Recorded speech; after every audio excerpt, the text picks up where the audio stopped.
Chintamani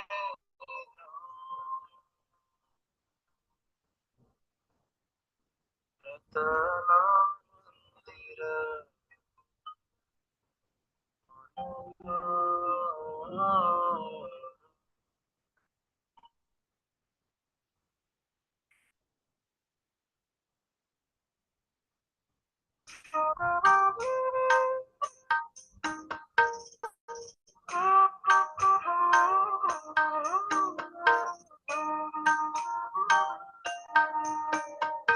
Vrindavan रम्यस्थान Divya Chintamani रत्नामंदिर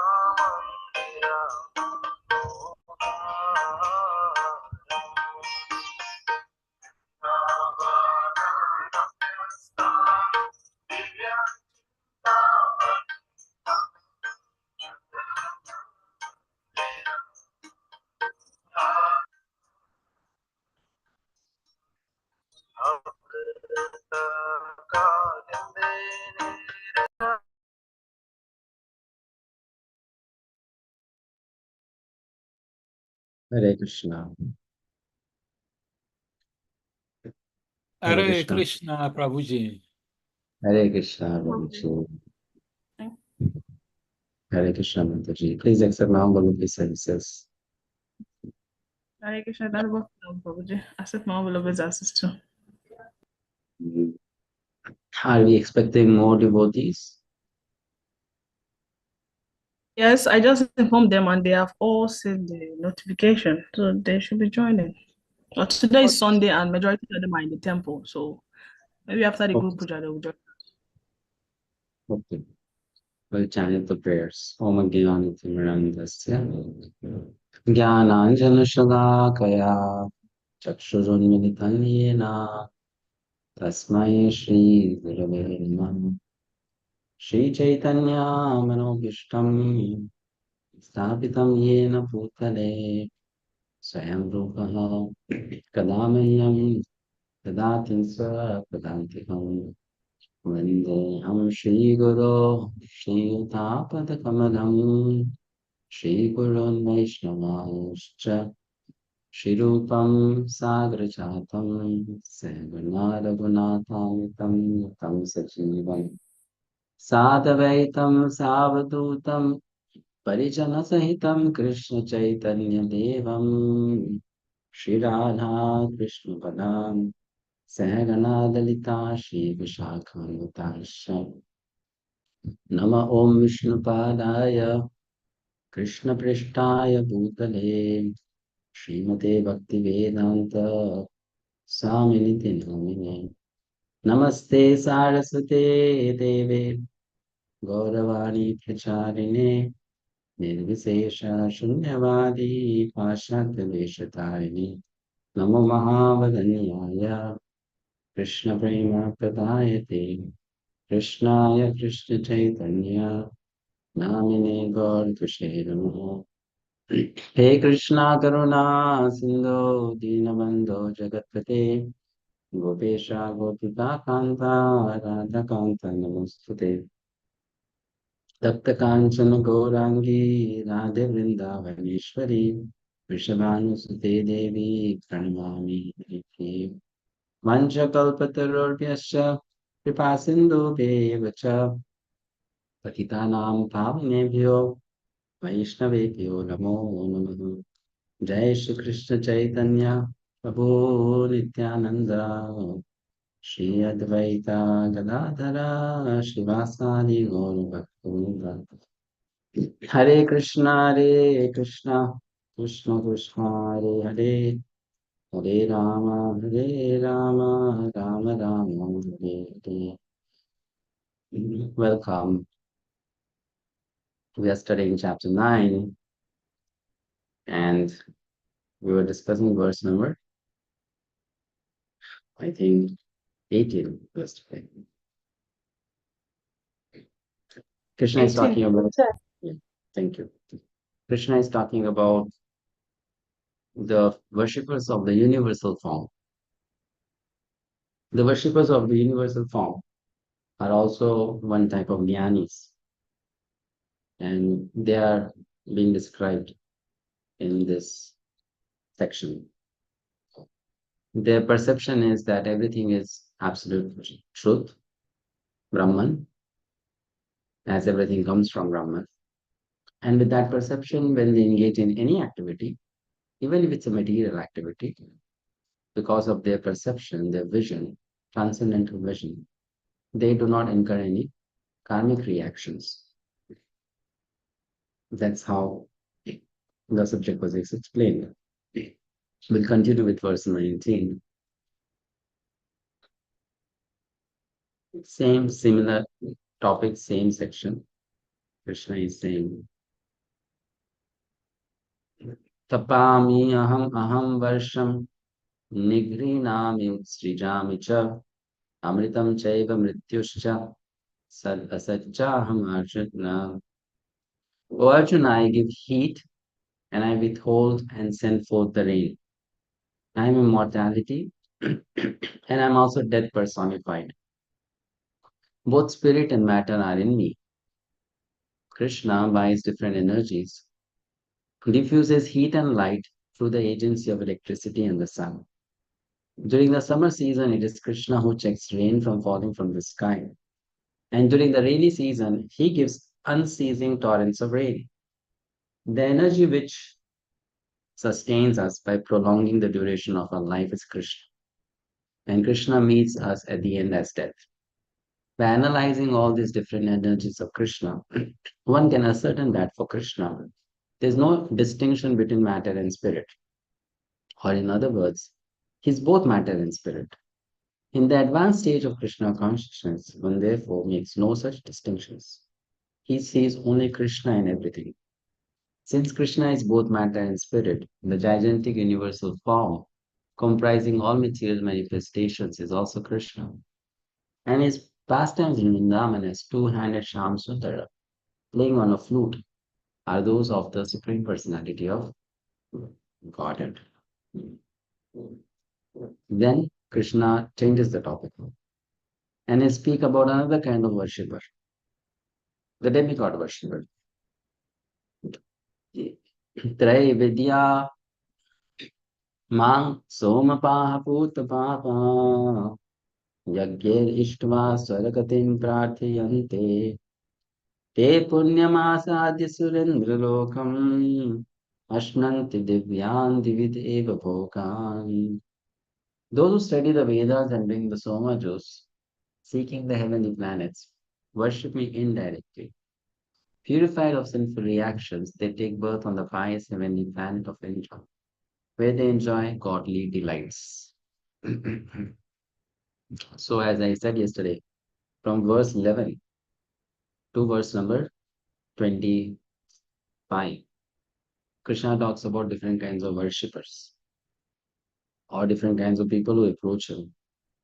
First, he talked about the impersonalists. Then he spoke about the pure devotees. Then he spoke about the Gyanis. Now he's talking about the worshippers of the demigods. Later on, he'll conclude that amongst all of them, the devotees are the best, and the process or path of bhakti is the easiest and most sublime. That's how he concludes this chapter, telling that one should engage in devotional service. So, this is a repetition of what we have discussed before in Bhagavad Gita, the worship of the demigods. Purport. The word Traividya refers to the three Vedas, Sam, Yajur, and Rig. A Brahmana who has studied these three Vedas is called a Trived. Anyone who is very much attached to knowledge derived from these three Vedas is respected in society.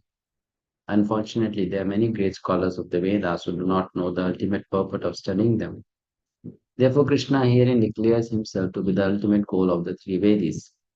Actual three Vedis take shelter under the lotus feet of Krishna and engage in pure devotional service to satisfy the Lord. Devotional service begins with the chanting of the Hare Krishna mantra and side by side trying to understand Krishna in truth.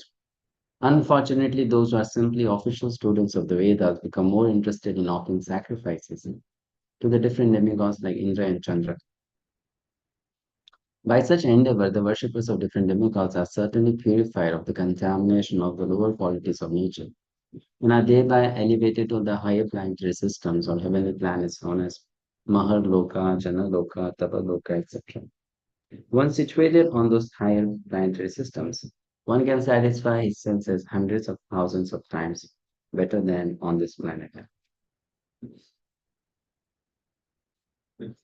Next. Te tang bhukta swargalokam vishalam shine punyam artyalokam vishanti evam trai dharmam anuprapanna gata gatam kama kama labhante. When they have thus enjoyed vast heavenly sense pleasure and the results of their past activities are exhausted, they return to this mortal planet again. Thus, those who seek sense enjoyment by adhering to the principles of the three Vedas achieve only repeated birth and death. Yes, please read. Someone please read. Purpose. One who is promoted to the higher planetary system enjoys a longer duration of life and better facilities for sense enjoyment.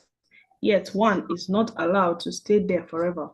One is again sent back to this earth upon finishing the resultant fruits of pious activities. He who has not attained perfection of knowledge, as indicated in the Vedanta Sutra, Janmadi Asya Yataha, or in other words, he who fails to understand Krishna, the cause of all causes, becomes baffled about achieving the ultimate goal of life and is thus subjected to the routine of being promoted to the higher planets and then again comes down, as if situated as a Ferris wheel, which some goes up and sometimes comes down. The purport is that instead of being elevated to the spiritual world, from which there is no longer any possibility of coming down, one simply resolves in the cycle of birth and death on higher and lower planetary systems. One should better take to the spiritual world to enjoy an eternal life full of bliss and knowledge and never return to this miserable material existence. Hare Krishna. Hare Krishna.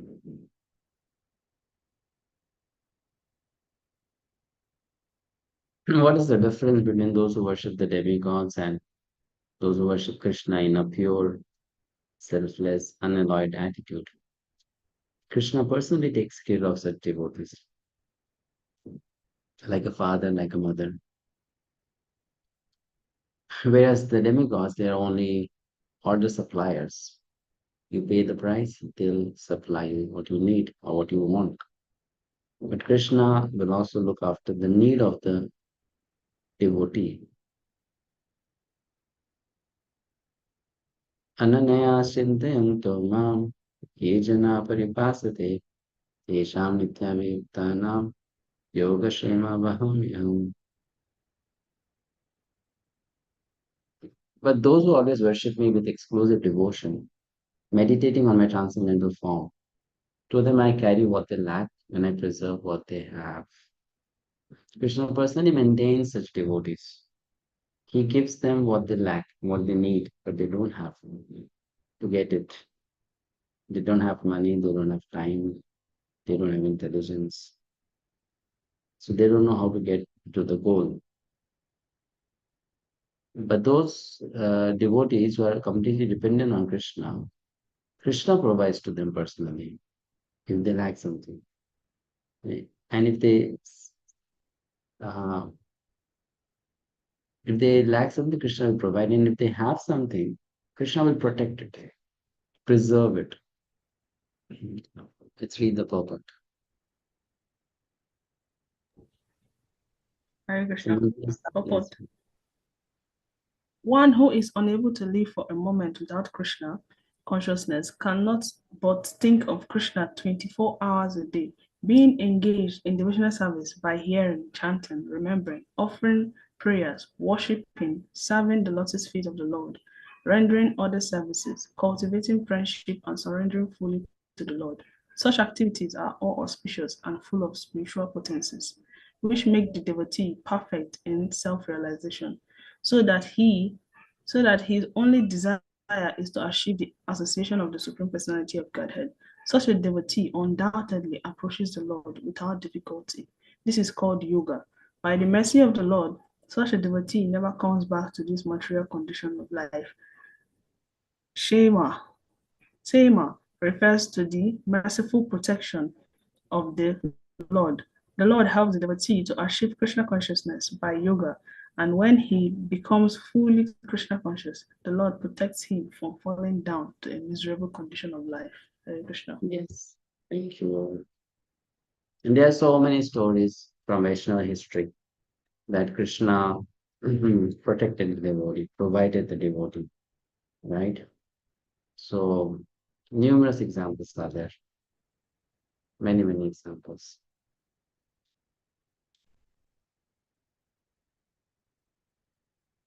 Next verse.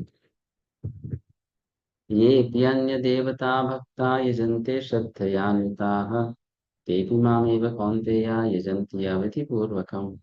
Those are devotees of other gods and who worship them with faith actually worship only me, O son of Kunti. But they do so in a wrong way. Everyone is coming through Krishna, so worshipping that person is indirectly sending one's prayers and wishes to Krishna. But Lord Krishna says that's the wrong way, improper, avidhipurvakam.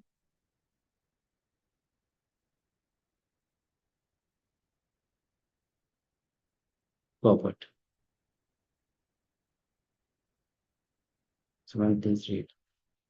Hare Krishna. Hare Krishna. Purport. Persons who are engaged in the worship of demigods are not very intelligent.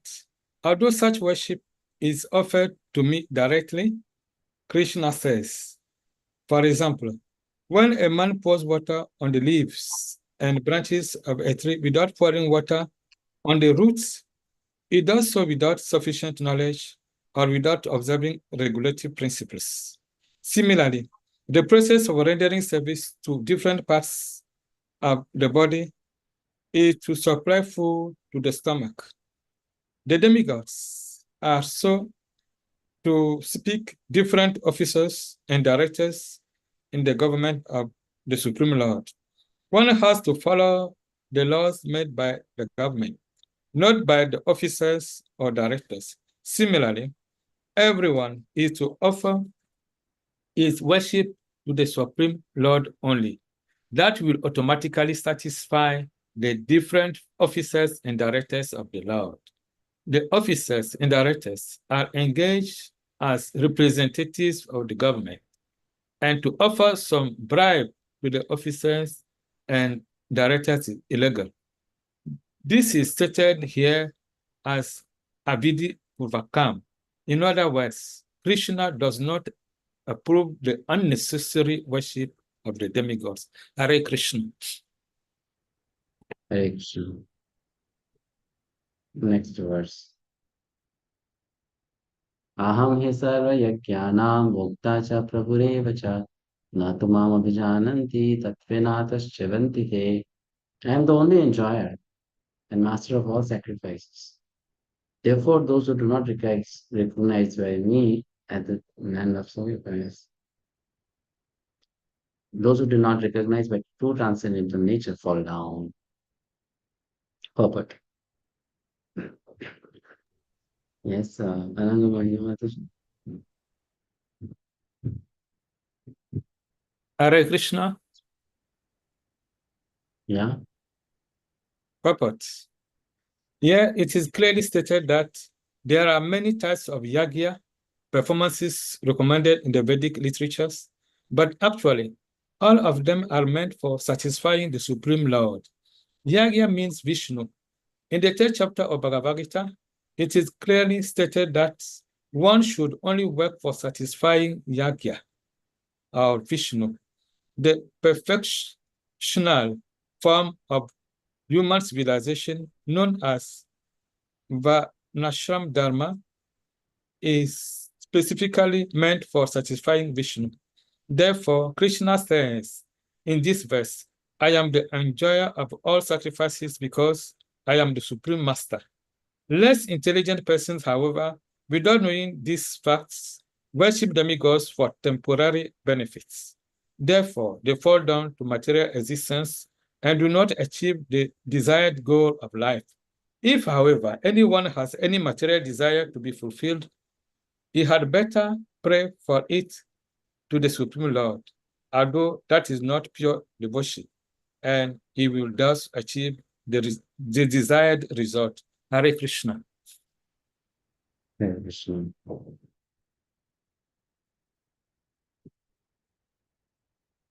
Last verse in this section. Yanti devavrata devan pitri pitrivataha bhutani yanti bhutecha yantu machyajanopima. Those who worship the demigods, they go to the planets of the demigods. So they go to the demigods. They'll take birth among them. Those who worship the ancestors go to the ancestors. Those who worship ghosts and spirits will take birth amongst them. And those who worship me will live with me. Yes. Annanga Mohini Mataji, Krishna Bhavani Mataji. Hare Krishna Prabhu. Hare Krishna. Purport.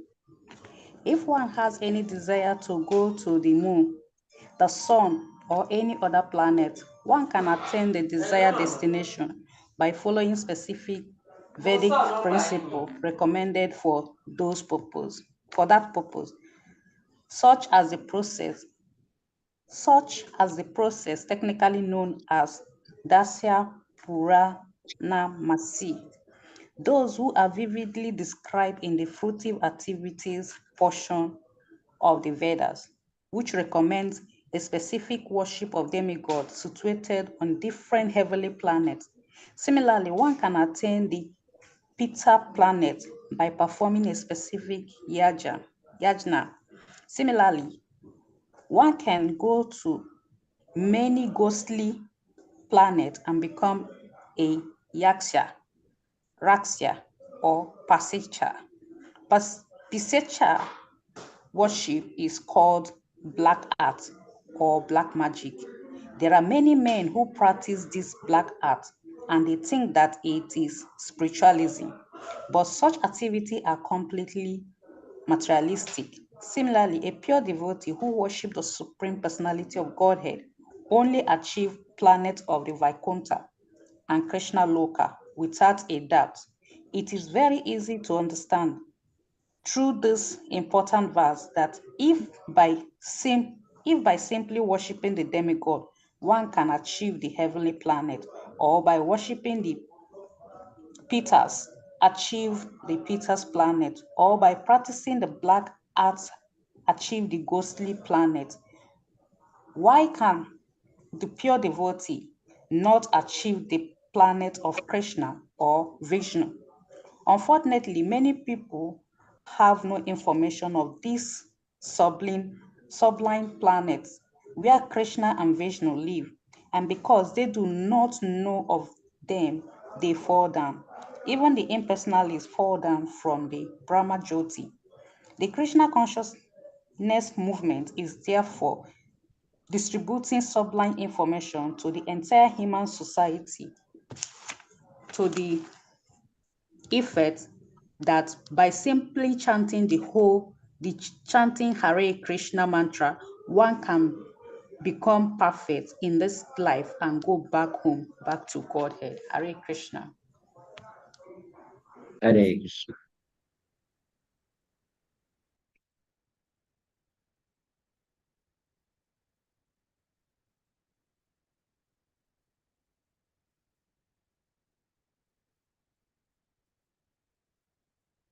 We understand from here that whatever actions we do, they give us a specific reaction.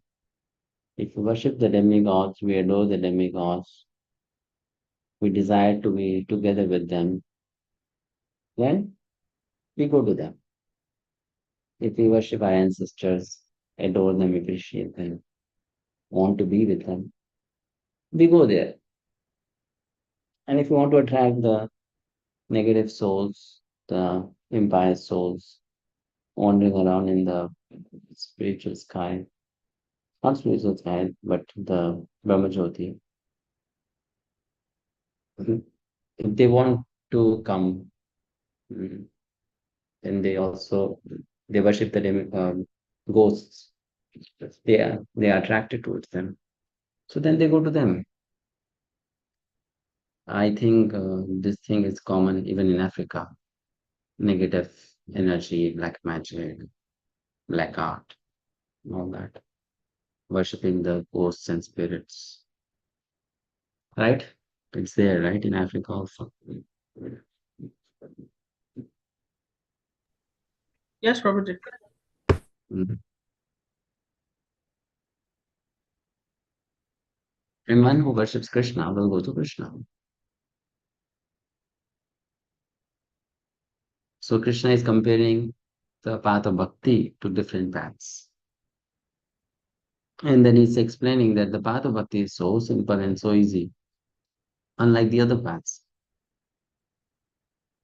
Therefore, Krishna said the next verse, which is 9.26, very famous verse. Patram pushpam phalam toyam yo me bhaktya prayachati tadaham bhakti upahitam ashnami pratatma. If one offers me with love and devotion, a leaf, a flower, a fruit, or water, I will accept it.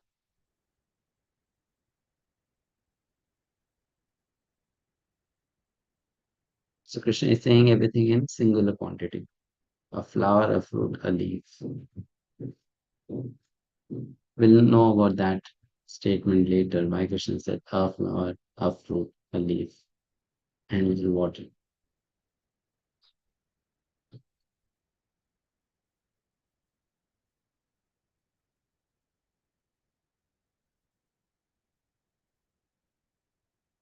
The same verse comes in Srimad Bhagavatam also, in the section of Sudama going to meet Krishna.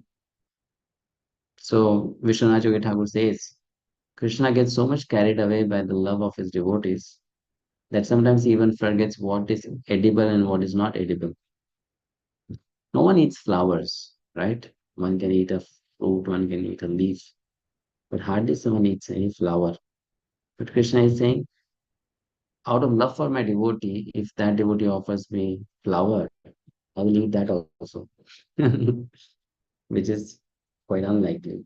But Krishna says, I will eat that also if someone offers me with love and devotion. Right, let's read the purport.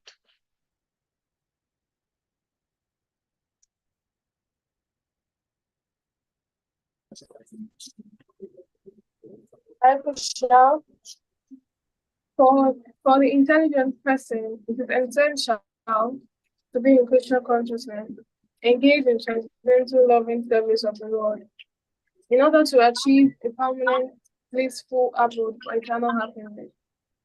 The process of achieving such marvelous results is very easy and can be attempted even by the poorest of the poor, without any kind of qualification.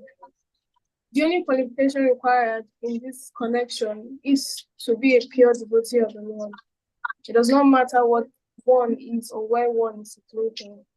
The process is so easy that even a leaf or a little water or fruit can be offered to the Supreme Lord in genuine love, and the Lord will be pleased to accept it.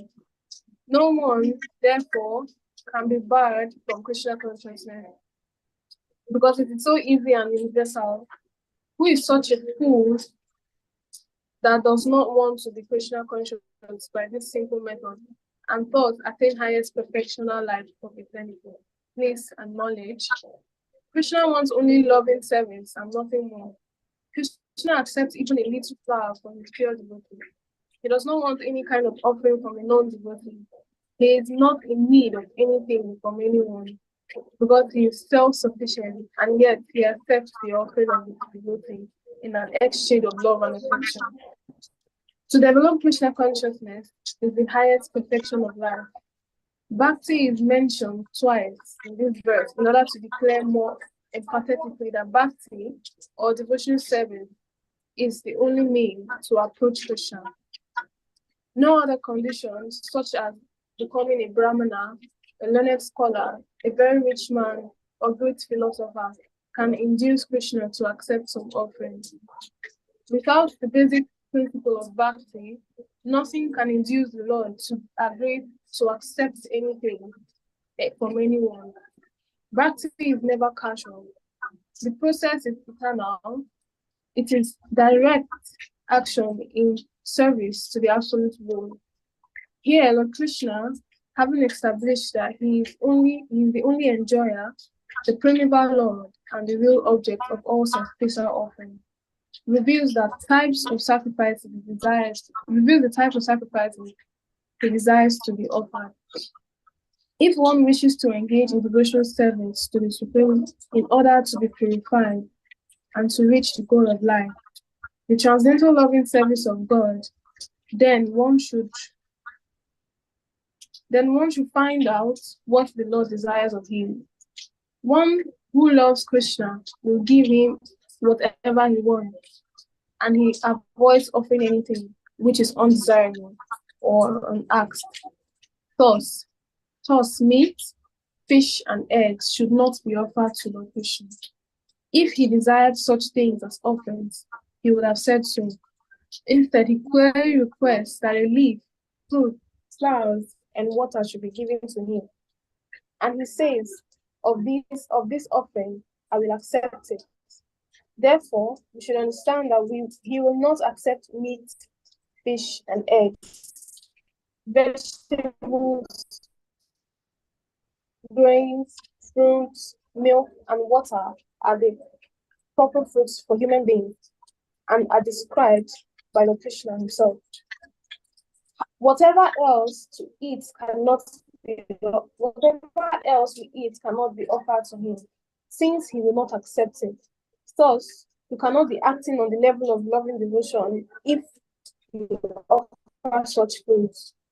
In the third canto, verse 13, Sri Krishna explains that only the remains of sacrifice are purified and fit for consumption by those who are seeking advancement in life and realize from the touches of the material entanglement. He says in the same verse, are eating only same food is simply deepening their involvement in the complexities of material.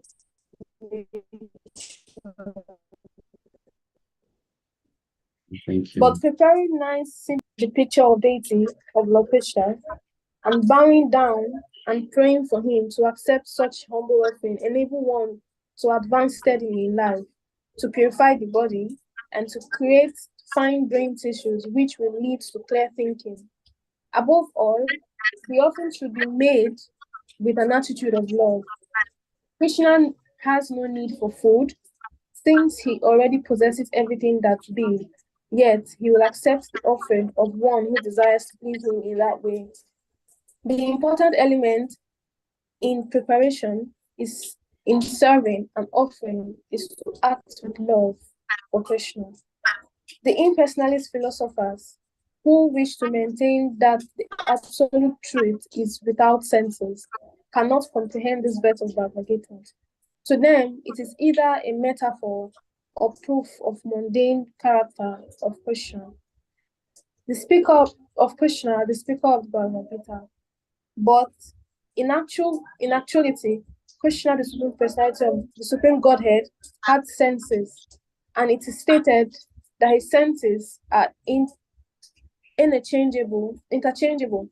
In other words, the sense can perform the function of any other. This is what it means to say that Krishna is absolute. Lacking senses, he could hardly be considered full in the opulences. In the 7th chapter, Krishna has explained that he impregnates the living entities into material nature. This is done by his looking upon material nature. And so in this instance, Krishna's hearing the devotees' words of love in offering foodstuffs is very identical with his eating and actually tasting. This point should be emphasized because of his absolute position.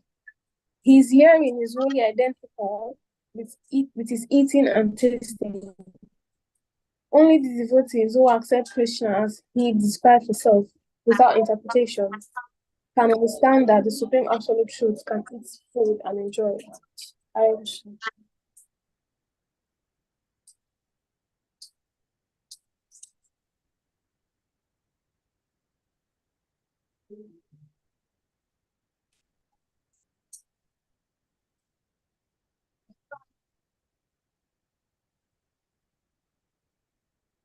Now, see, here Krishna is expecting a very simple, straightforward, unalloyed devotion from Arjuna. But is it true that everyone can express that kind of devotion towards Krishna? Not always possible, right? Sometimes one may not be qualified to have such simple love for Krishna, right? In that case, how will that person make progress in Krishna consciousness? So Krishna speaks the next verse, which is Yat karoshi yat ashnasi yat juhoshi tadasi yat tapasyasi kaunteya tat kuru shamadarpanam. Whatever you do, whatever you eat, whatever you give or offer or give away, and whatever austerities you perform, do that, O son of Kanti, as an offering to me. This verse talks about Nishkama Karma Yoga, a topic which was already discussed in chapter 3 and 5. But Krishna is repeating that in case one is not able to engage in unalloyed pure devotional service, as is expected by verse 9.26. So Krishna says, then whatever you do, as per your desire and liking, but you do it for me. You offer the result to me.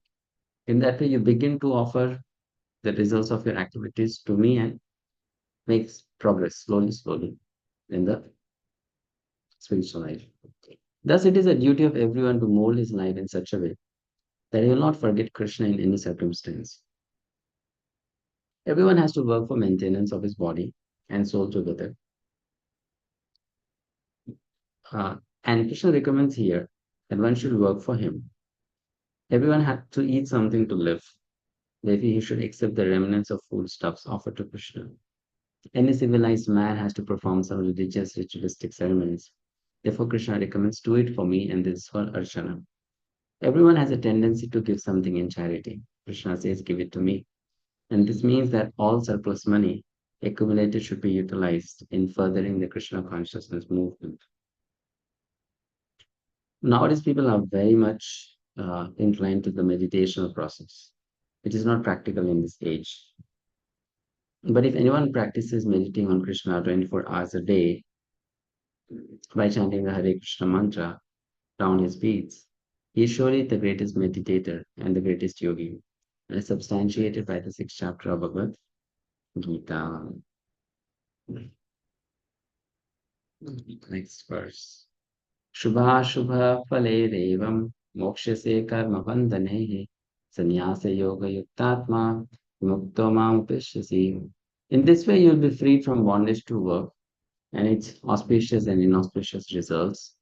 With your mind fixed on me, in this principle of renunciation, you will be liberated and come to me. This is the benefit of acting in such consciousness. One will get liberation from material life. One who acts in Krishna consciousness under superior direction is called Yukta. Yukta means connected. The technical term is Yukta Vairagya. This is further explained by Rupa Goswami as follows. Anasaktasya Vishayan Yatharham Upayam Chataha Nirbandha Krishna Sambandhe Yuktam Vairagyam Uchyate. Rupa Goswami says that as long as we are in this material world, we have to act. We cannot cease acting. Therefore, actions are performed and the fruits are given to Krishna. And that is called Yukta Vairagya.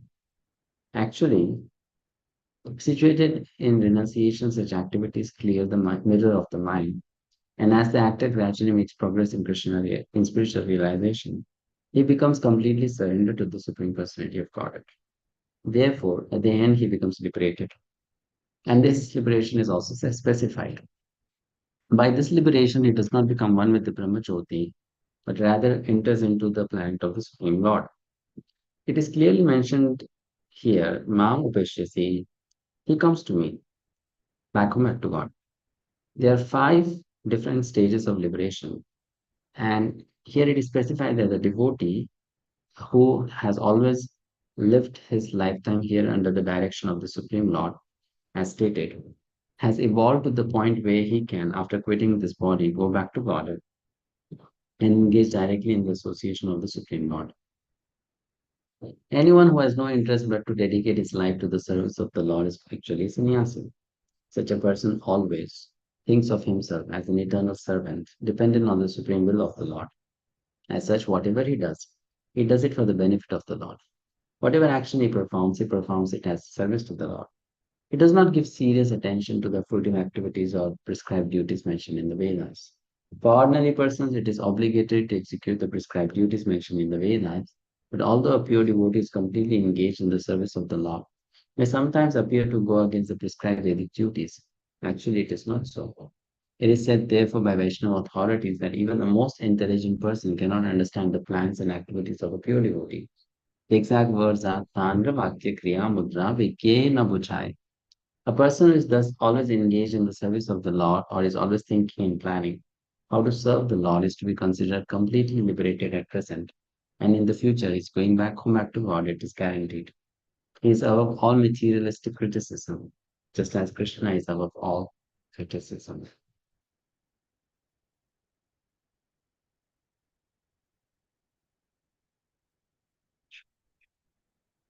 समोहम सर्वभूतेषु न मे द्वेषस्ति न प्रियः ये भजन्ति तु मां भक्त्या मयि ते तेषु चाप्यहम्. I envy no one, nor am I partial to anyone. I am equal to all.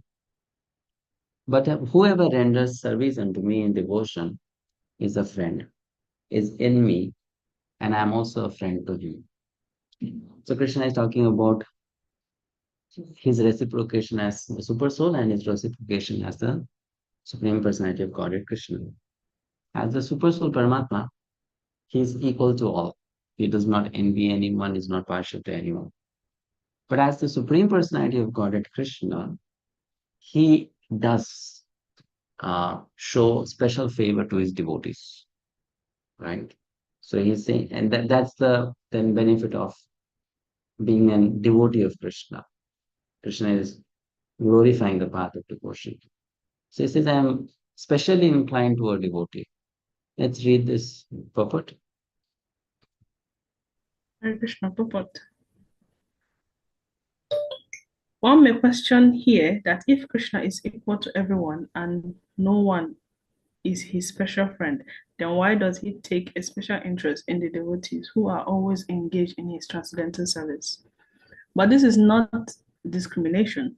It is natural. Any man in this material world may be very charitable disposed, yet he has a special interest in his own children. The Lord claims that every living entity in whatever form is his son, and so he provides everyone with a generous supply of the necessities of life. He is just like a cloud which pours rain all over, regardless of whether it falls on rock or land or water. But for his devotees, he gives specific attentions. Such devotees are mentioned here.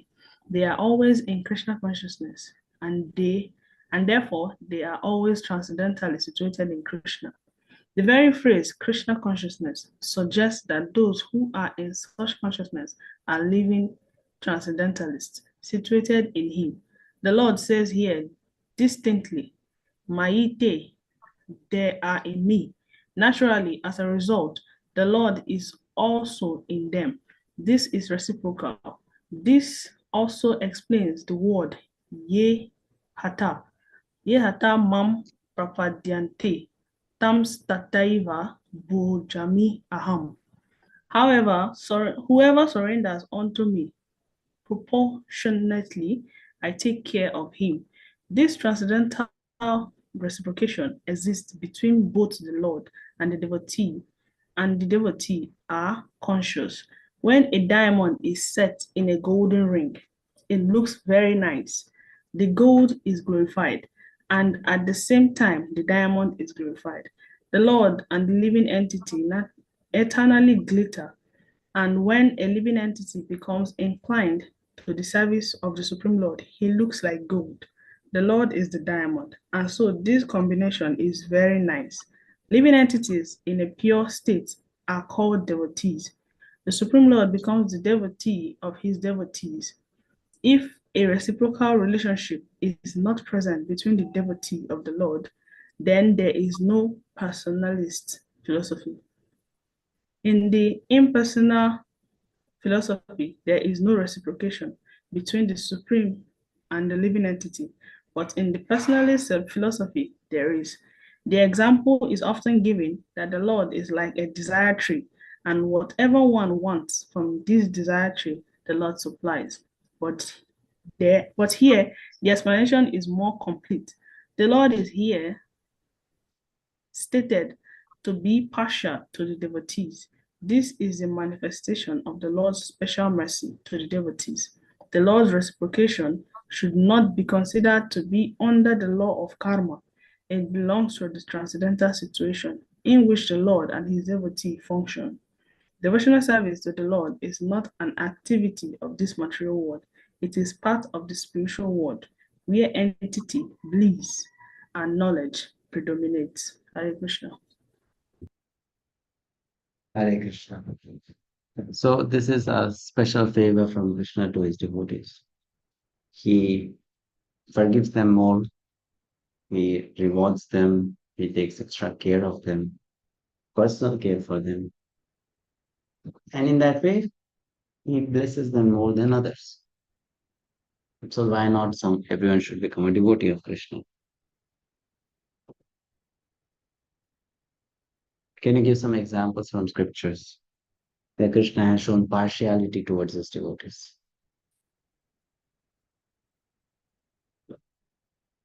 Any example that comes to your mind?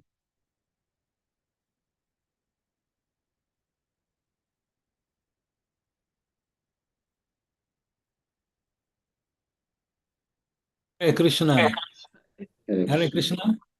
Yes, Krishna is impartial to devotees. Even we have just read chapter 9, verse 22.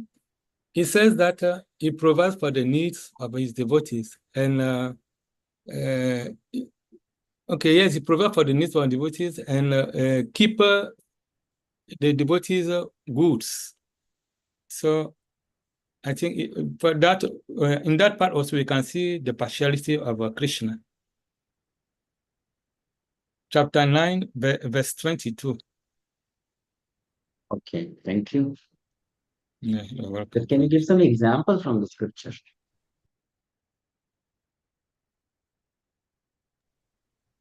Hare Krishna Some, Prabhuji. some incident where Krishna showed partiality to his devotee.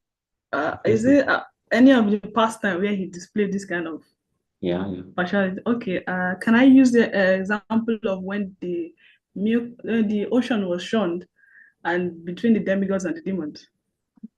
Yeah. Yes, so he took the form of Madana Mohana and took the nectar just to serve it only to the demigods. And the Yes. demons were not aware of this, but I think that is a partial act for his devotees. Yeah, correct. And any other example?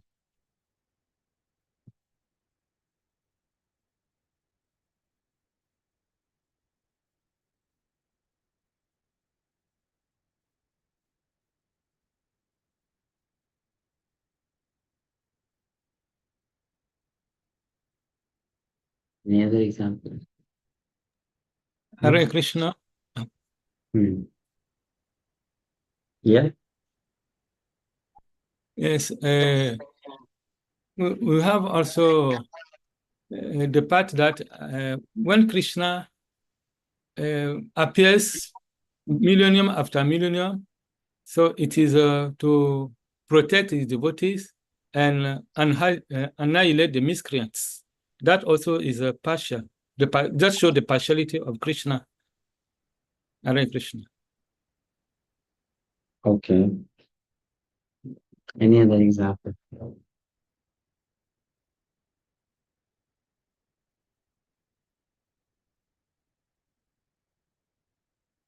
Hare Krishna. Yes. Hare Krishna, Prabhu. Yes, Prabhuji. Yeah, I think it's Krishna. Krishna just came to give darshan to devotees. When the demons are disturbing, he just came to pacify devotees who are always in anxiety as a result of the demonic presence. Hmm. Okay.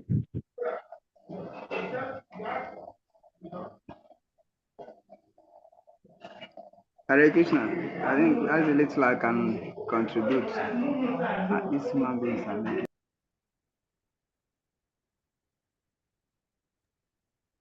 Hare Okay. Krishna.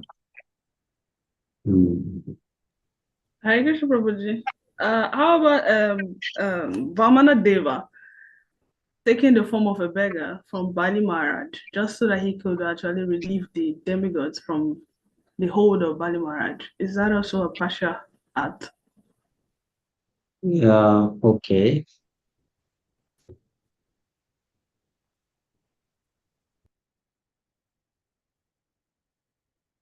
Okay, any other example? Hare Krishna Prabhuji. Hare Yes. Krishna Prabhu. Yes.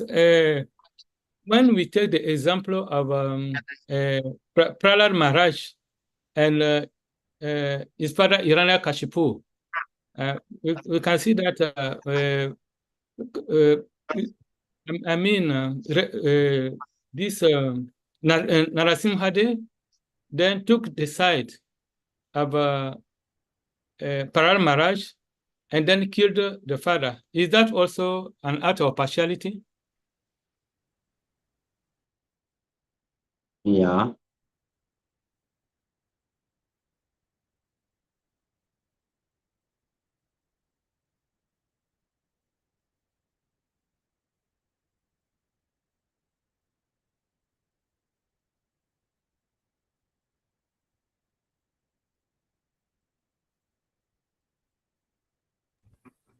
Any other example?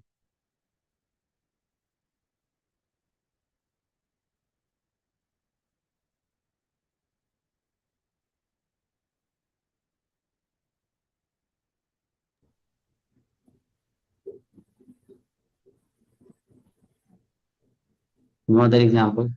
Yeah, Krishna and the killing of Jarasandha.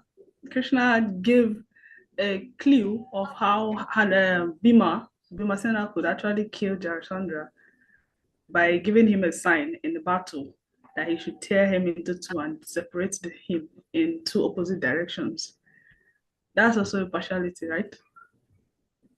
Yes. Okay. Hare Krishna. Hare Krishna.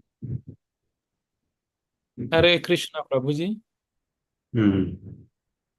Okay, there is a kind of partiality of Krishna that I don't really understand. So in the fight, of Kurukshetra, there were two opposite camps. But although the two opposite camps were devotees, but Krishna took side with the Pandavas. And the Kurus were the opponents of the Pandavas. Okay. There also we can see that the two sides are Krishna devotees, but the two sides with the Pandavas. Okay, that also is a little bit complicated. Hare Krishna. Hare Krishna. Hare Krishna. Hmm. Hare Krishna. There's something I want to contribute to that. Hare Krishna, Prabhu. The example given that the Pandavas and Kauravas are not devotees. They are inimical towards Krishna's package, just like Kamsa and other people. Kamsa was thinking of Krishna, but not as a devotee. So Kauravas are not devotees. They are sinful from birth. And then the Pandavas are righteous from birth. That's what the scripture says. So one cannot compare saying that they are devotees comparing their position with the Pandavas. I think we should get clear about it. Prabhu can still add to that to clarify the issue. Correct. Hare Krishna. Hare Krishna.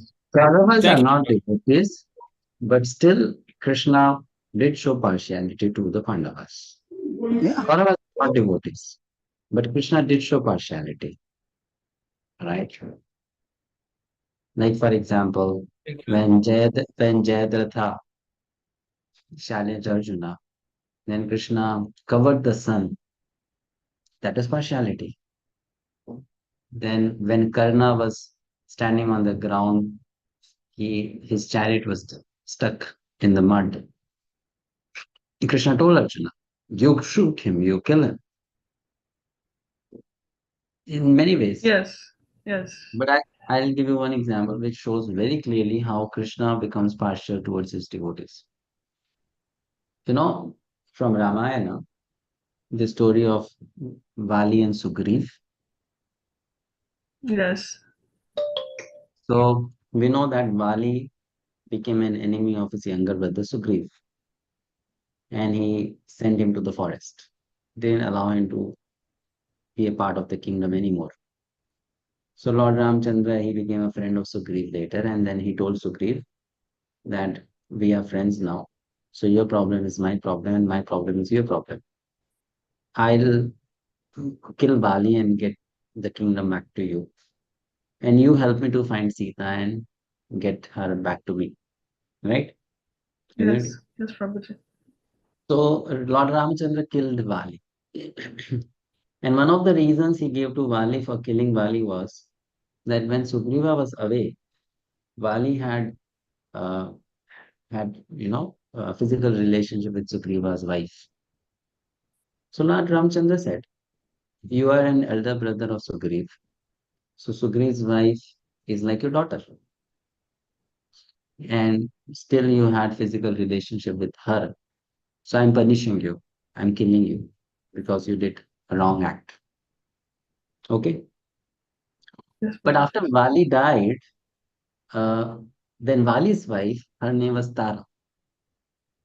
Sugriva made her his wife. Sugriva got married to Tara and he had physical relationship with Tara. So if Vali is having physical relationship with Sugriva's wife was wrong, Sugriva having physical relationship with Vali's wife was also wrong. Correct? Yes, Prabhuji. But Lord Ramchandra did not kill Sugriva. Why?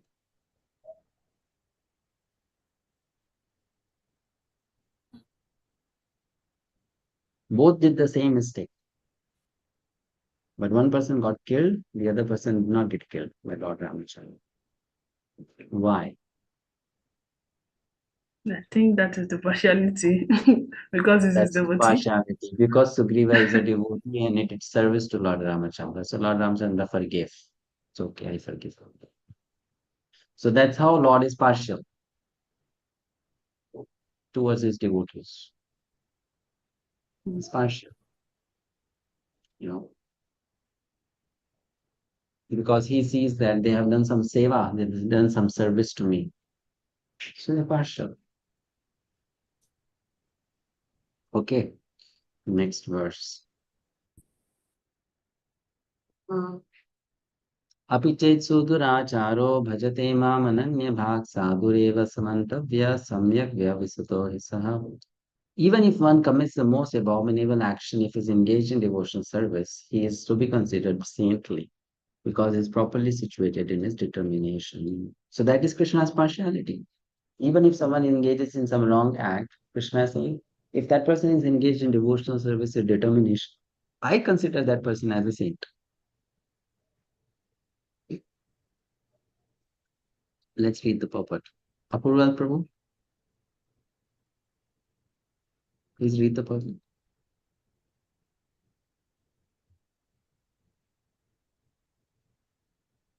The purport, the word surachara used in this verse is very significant, and we should understand it properly. When a living entity is conditioned, he has two kinds of activities. One is conditioned and the other is constitutional. As for protecting the body or abiding by the rules of society and state, certainly there are different activities, even for the devotees, in connection with the conditional life, and such activities are called conditional. Besides these, the living entity who is fully conscious of his spiritual nature and is engaged in Krishna consciousness or the devotional service of the Lord has activities which are called transcendental. Such activities are performed in his constitutional position, and they are technically called devotional service. Now, in the conditioned state, sometimes devotional service and the conditional service in relation to the body will parallel one another. But then again, sometimes these activities become opposed to one another. As far as possible, a devotee is very cautious so that he does not do anything that could disrupt his wholesome condition. He knows that perfection in his activities depends on the progressive realization of Krishna consciousness. Sometimes, however, it may be seen that a person in Krishna consciousness commits some acts which may go up, Prabhu. Go up, yeah. Okay, it's okay. Here, right? Which may. Yeah, yeah, it may, yeah. Sorry, I'm not with my Bhagavad-gita. I just rushed into the class. So it may, yeah. Okay, yeah. Is taken as abominable socially or politically, but such a temporary fall down does not disqualify. In the Srimad Bhagavatam, it is stated that if a person falls down but is wholeheartedly engaged in the transcendental loving service of the Supreme Lord, the Lord, being situated within the heart, purifies him and excuses him from the material contamination is so strong that even a yogi fully engaged in the service of the Lord sometimes becomes ensnared. But Krishna consciousness is so strong that such an occasional fall down is at once. Whoa.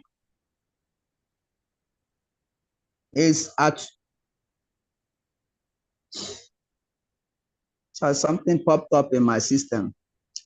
Okay, such occasion it will rectify. No one should deride a devotee for some accidental fall down from the ideal path, for as explained in the next verse, such occasional fall downs will be stopped in due course as soon as a devotee is completely situated in Krishna consciousness. Therefore, a person who is situated in Krishna consciousness and is engaged with determination in the process of chanting Hare Krishna, Krishna Krishna, Hare Hare, Hare Rama, Rama Rama, Hare Hare, should be considered to be in the transcendental position, even if by chance or accident he is found to have fallen.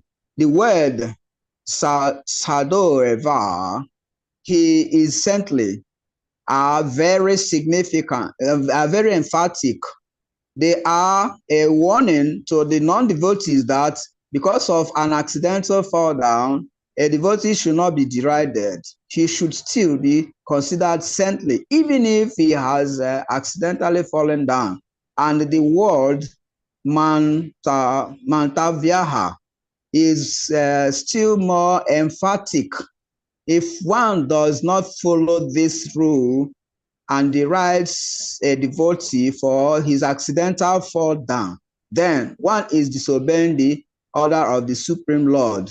The only qualification of a devotee is to be unflinchingly and exclusively engaged in devotional service. More. Yes. Okay, devotional service. In the Nrsimha Purana, the following statement is given. Bhagavati Chavanata Cheta Brisha Malinopi Vijate Manusyaha Nahi Samsakala Chayati Kachatit Timi Raparavatam Upati Chandraha. The meaning is that even if one fully engaged in the devotional service of the Lord is sometimes found engaged in abominable activities, these activities should be considered to be like the spots that resemble the mark of a rabbit in the moon. Such spots do not become an impediment to the diffusion of moonlight. Similarly, the accidental fall down of a devotee from the path of saintly character does not make him abominable. On the other hand, one should not misunderstand that a devotee in transcendental devotional service can act in all kinds of abominable ways. This verse only refers to an accident due to the strong power of material connection. Devotional service is more or less a declaration of war against the illusory energy. As long as one is not strong enough to fight the illusory energy, there may be accidents or fall downs. But when one is strong enough, he is no longer subjected to such fall downs. As previously explained, no one should take advantage of this verse and commit nonsense and think that he is still a devotee. If he does not improve in his character by devotional service, then it is to be understood that he is not a high devotee. Hare Krishna. Hare Krishna. Thank you. Hare Krishna. 9:30. Okay. Next. क्षिप्रं भवति धर्मात्मा शाश्वशान्तिं निगच्छति कौन्तेय प्रतिजानीहि न मे भक्तः प्रणश्यति. He quickly becomes righteous and attains lasting peace. O son of Kunti, declare it boldly that my devotee never perishes. Yes, someone else read, please. Purport. This should not be misunderstood. In the 7th chapter, the Lord says that one who is engaged in mischievous activities cannot become a devotee of the Lord. One who is not a devotee of the Lord has no good qualifications whatsoever. The question remains then, how can a person engage in abominable activity, either by accident or by intention, be a pure devotee? This question may justly be raised. The miscreants are stated in the 7th chapter, who never come to the devotional service of the Lord have good qualifications, as is stated in the Srimad Bhagavatam.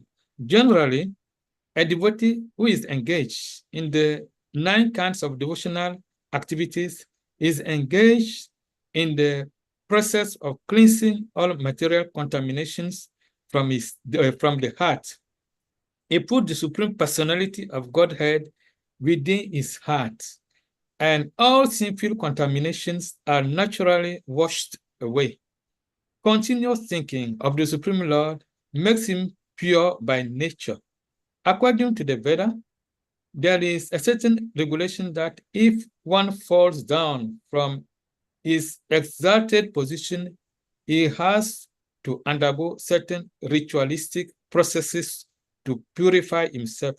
But here, there is no such condition because the purifying process is already there in the heart of the devotee due to his remembering the Supreme Personality of Godhead constantly. Therefore, the chanting of Hare Krishna, Krishna Krishna, Hare Hare, Hare Rama, Rama Rama, Hare Hare should be continued without stoppage. This will protect a devotee from all accidental fall downs. He will thus remain perpetually free from all material contaminations. Hare Krishna. Thank you. Mami Partha Vipashitya Yepi Papayoneha Striyo Vaishyas Tatha Shudras Tekiyanti Parangatim.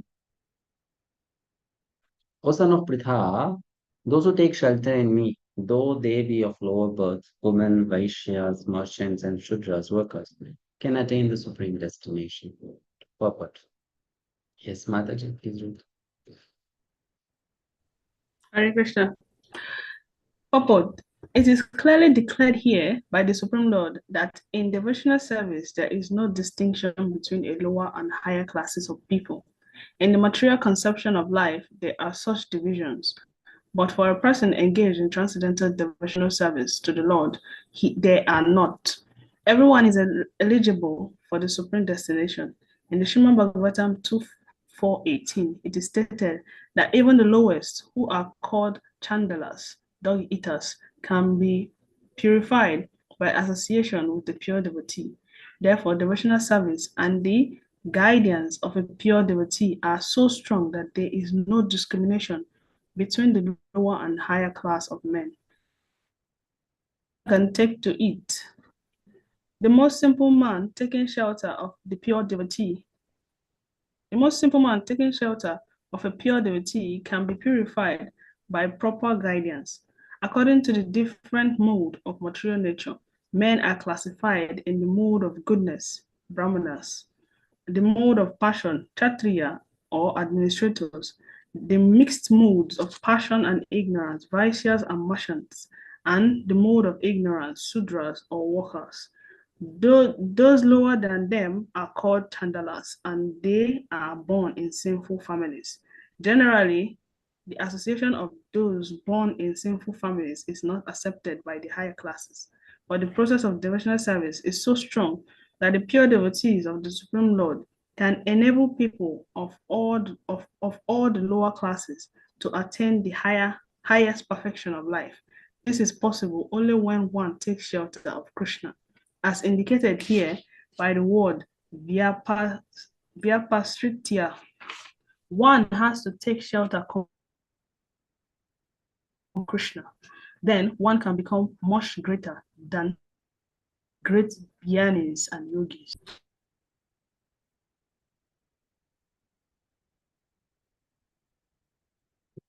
Next. Kim punar brahmana punya bhakta raja rishayasthatha anityama sukham lokam imam prapya bhajasvamam. How much more this is so of the righteous brahmanas, the devotees in the saintly kings. Therefore, having come to this temporary miserable world, engage in loving service unto me. So Krishna is encouraging Arjuna. Arjuna, you're born in such a righteous family, noble family, you're a Kshatriya. So if people who are of lower nature, lower birth, they can attain me by engaging in devotional service, why can't you attain success? You can definitely attain success, right? Because you are so righteous. It's the same purpose. Hare Krishna. In this material world, there are classification of people, but after all, this world is not a happy place for anyone. It is clearly stated here. Anintayab asukaham lokam. This world is temporary and full of misery, not habitable for any sane gentleman. This world is declared by the Supreme Personality of Godhead to be temporary and full of misery. Some philosophers, especially the Mayavedic philosophers, say that this world is false, but we can understand from Bhagavad Gita that the world is not false, it is temporary. There is a difference between temporary and fake and false. This world is temporary, but there is another world which is eternal. This world is miserable, but the other world is eternal and blissful. Arjuna was born in a saintly royal family. To him also the Lord says, take to my devotional service and come quickly back to Godhead, back home. No one should remain in this temporary world, full as it is with miseries. Everyone should attach himself to the bosom of the Supreme Personality of Godhead so that he can be eternally happy. The devotional service of the Supreme Lord is the only process by which all problems of all classes of men can be solved. Everyone should therefore take to Krishna consciousness and make his life perfect. Hare Krishna. Last verse. Manmana bhavamadbhakto madhyaji mam namaskuru mamaveshyasi yuktvaevam atmanam matparayanaha. Engage your mind always in thinking of me, become my devotee, offer obeisances to me and worship me. Being completely absorbed in me, surely you will come to me. In this verse, it is clearly indicated that Krishna consciousness is the only means of being delivered from the clutches of this contaminated material world. Sometimes unscrupulous commentators distort the meaning of what is clearly stated here, that all devotional service should be offered to the Supreme Personality of Godhead Krishna. Unfortunately, unscrupulous commentators divert the mind of the reader to that which is not at all feasible. Such commentators do not know that there is no difference between Krishna's mind and Krishna. Krishna is not an ordinary human being. He is absolute truth. His body, his mind, and he himself are one and absolute. It is stated in the Kurma Purana, as it is quoted by Bhaktisiddhanta Saraswati Goswami in his Anubhashya comments on Chaitanya Charitamrita. Deha dehi vivedoyam neshwari vidyate kvachit. This means that there is no difference in Krishna, the Supreme Lord, between himself and his body. But because the commentators do not know the science of Krishna, they hide Krishna and divide his personality from his mind or from his body. All of this is sheer ignorance of the science of Krishna. Some men make profit out of misleading people. Yes, Apurva Prabhu, please continue. You can unmute yourself. Okay. Hare Krishna. There are some who are demoniac. They also think of Krishna but enviously. Just like King Kamsa, Krishna's uncle. He was also thinking of Krishna. He was also thinking of Krishna always, but he thought of Krishna as his enemy. He was always in anxiety, wondering when Krishna will come to kill him. That kind of thinking will not help us. One should be thinking of Krishna in devotional love, that is bhakti. One should cultivate the knowledge of Krishna continuously. What is that favorable cultivation? It is to learn from a bona fide teacher. Krishna is the Supreme Personality of Godhead, and we have several times explained that his body is not material, but eternal, blissful knowledge. This kind of talk about Krishna will help one become a devotee. Understanding Krishna otherwise from the wrong source will prove fruitless.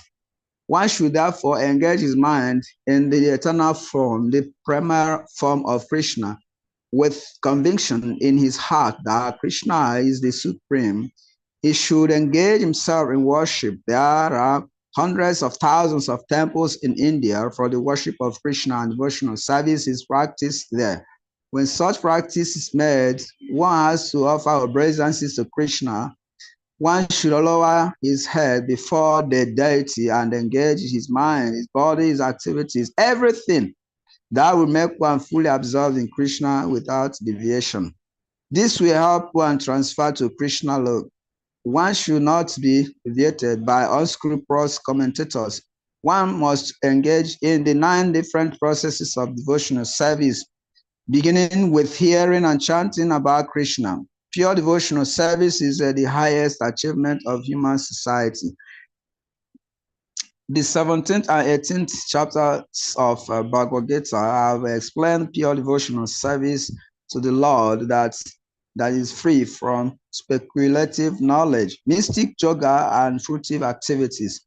Those who are not purely sanctified may be attracted by different features of the Lord, like the impersonal Brahmajyoti and the localized Brahmatma. But a pure devotee directly takes to the service of the Supreme Lord.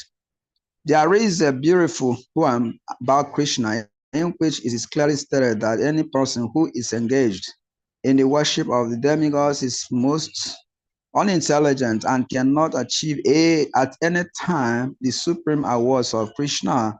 The devotee in the beginning may sometimes fall from the standard, but still he should be considered superior to all other philosophers and yogis. One who always engages in Krishna consciousness should be understood to be a perfectly saintly person. His accidental non-devotional activities will diminish and he will soon be situated without any doubt in complete perfection. The pure devotee has no actual chance to fall down because the Supreme Godhead personally takes care of his pure devotees.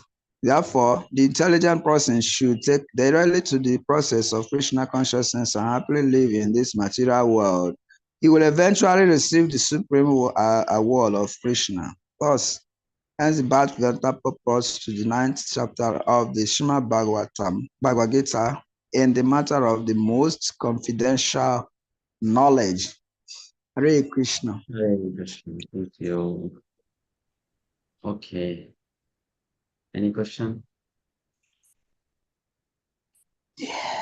Yes. Hare Yes. Krishna. Okay. Okay, go on, Prabhu. Go. Hare Krishna.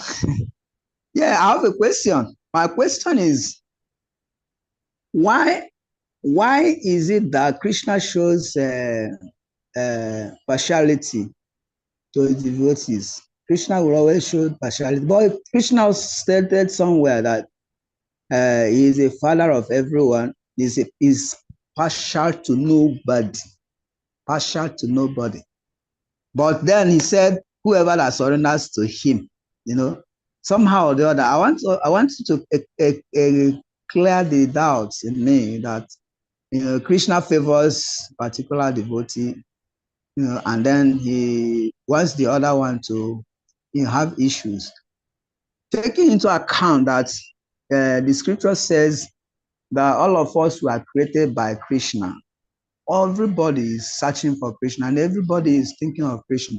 So showing the when you have finished explaining why he does this, I also want to add this kind of appendage question to that Putana was not a devotee actually, but Putana was granted liberation to be Krishna's mother. And Kamsa also was not a devotee, but he was liberated, So does it not sound contradictory and somehow? So I want you to clear this for me. Thank you. Prabhuji, good question. When Krishna says, I am not partial to anyone, I am equal to all, he is speaking about his role as the super soul. As the super soul, he is like a judge, a witness, no emotions attached. But as Krishna, he gets little soft on towards his devotees. Though it's the same person, but a person having different roles. Super soul is different. Krishna as the Supreme Lord living in spiritual world is different. So the way he reciprocates is different. As super soul is equal. But as Krishna, it appears that he's partial. Because he will favor his devotees over the non-devotees. But in his partiality, there is no hatred for the non-devotees or the demons. He still wishes them well. Therefore, he gives liberation to the demons like Putana or Kamsa. So his partiality is also transcendental and beneficial for both. Towards whom he is partial and towards whom he is not partial.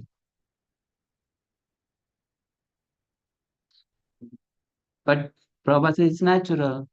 You are a father. You will naturally love your son more if your son is more obedient towards you. And then you will also express that love more. And because you express that love more towards that son, to others it may appear that you are partial.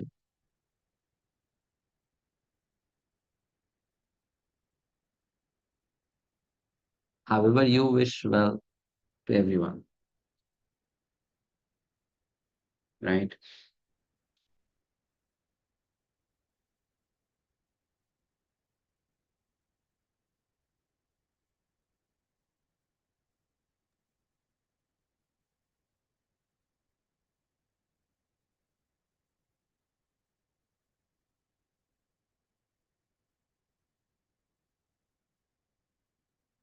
Okay, Prabhuji. Hare Krishna Prabhuji.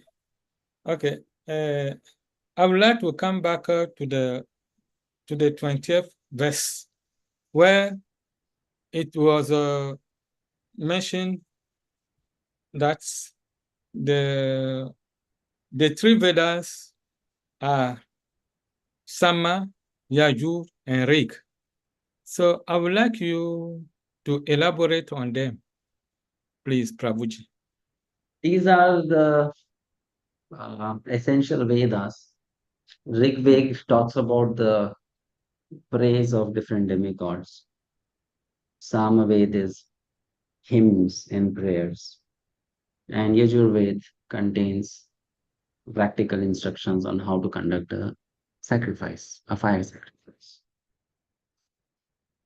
That's all. The Vedas, they talk more about the demigods, the process of yajna, karma kanda. That's all.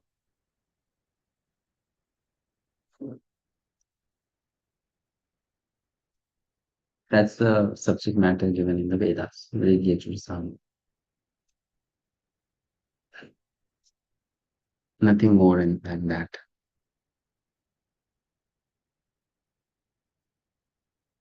And the essence of the Vedas is Bhagavad Gita. So if you study Bhagavad Gita and you know Bhagavad Gita, you know the Vedas.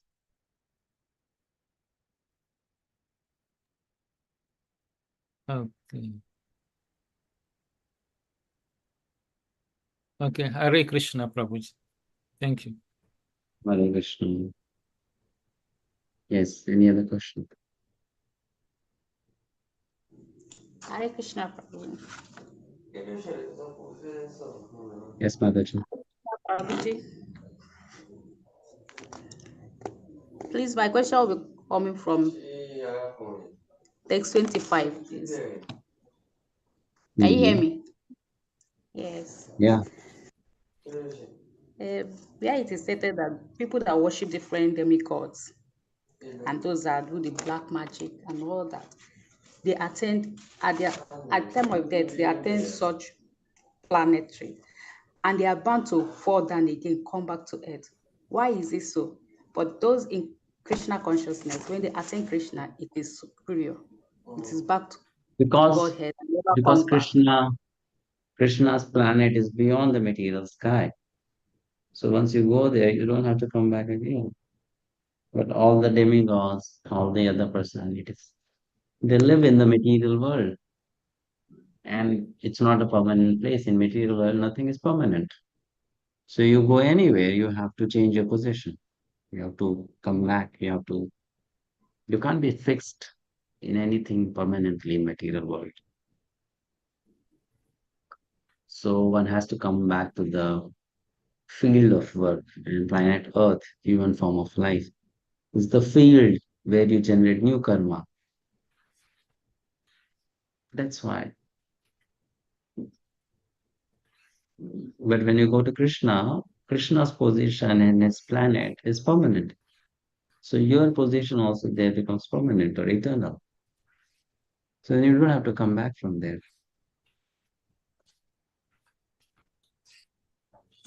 It's the difference in nature of the different place.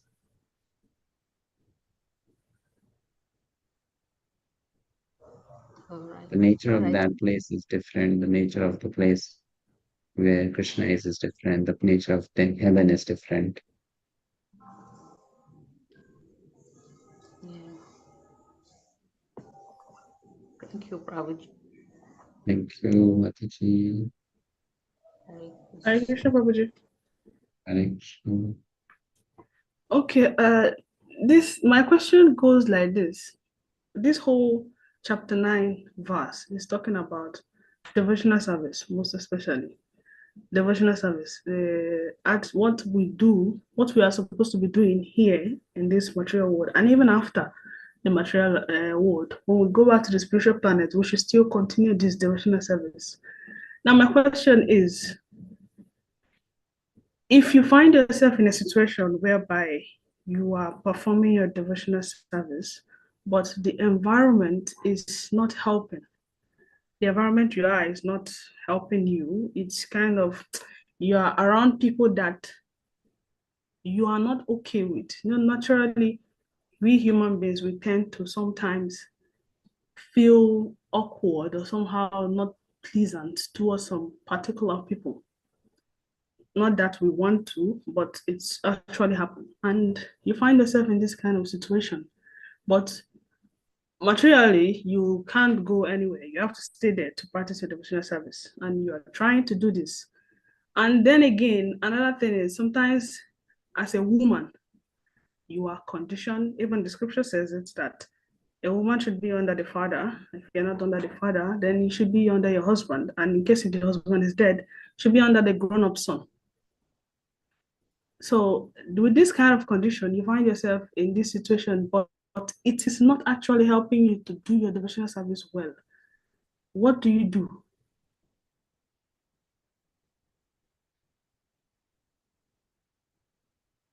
Yes. Hare Krishna. Oh. So, if one is stuck in such a situation and one is not able to come out of a situation like that, one's devotional service is affected, then one should pray to Krishna to either help us improve our devotional service in that situation or to help us remove us from that situation.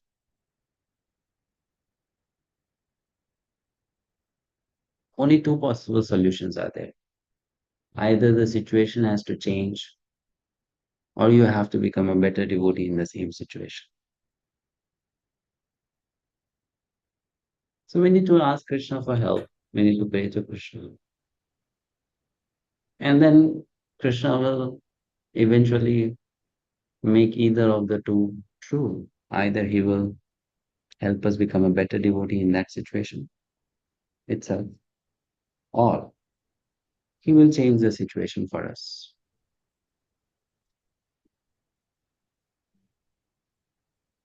Sometimes we need to change the situation.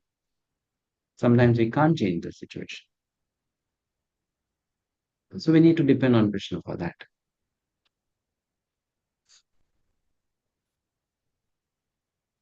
And Okay. we pray to Krishna. If the situation cannot change, we have to become a better devotee. So Krishna will show us the way how to do that. If the situation can change, then Krishna will also show the way how to do that.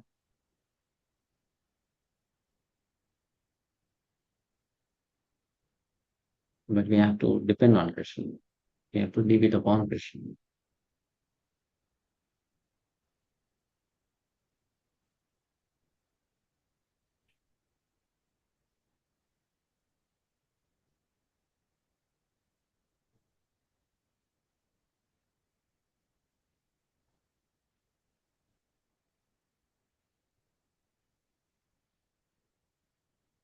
Hare Krishna. Thank you. Hare Krishna, Mataji, thank you. Sometimes you need to wait for time to come for the situation to change.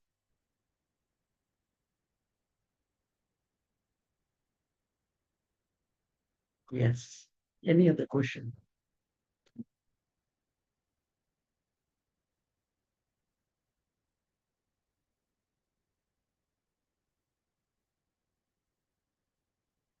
All right, we'll stop here then. Thank you very much. Hare Krishna, Shri Prabhupada ki jai.